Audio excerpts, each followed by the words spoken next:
अहंकारावर आता मात करायची आहे, तो प्रवास आपल्याला सुरू करायचा आहे. तो कसा करायचा? याचे अनेक उपाय मदर आणि श्री अरविंद यांनी आपल्याला सांगितलेले आहेत. ते आपण थोडे विचारात घेऊया. ते म्हणतात, तुमच्यापाशी जर तामसिक अहंकार असेल तर तो अहंकार राजसिक अहंकाराच्या माध्यमातून आणि सत्वाकडून जो ज्ञानप्रकाश आलेला आहे त्याच्या आधारे तो दूर करायचा प्रयत्न करा. म्हणजे तामसिक जो अहंकार आहे तो तसं म्हटलं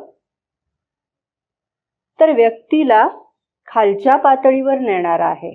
पण राजसिक अहंकार जेव्हा ती व्यक्ती उत्साहामध्ये आहे, काहीतरी करण्याच्या मनस्थितीत आहे, तेव्हा ती व्यक्ती मोठा पराक्रम, मोठं कर्तृत्व करू शकते आणि तो राजसिक अहंकार व्यक्तीला वरच्या दिशेने म्हणजे उन्नतीच्या दिशेने घेऊन जाणारा ठरू शकतो.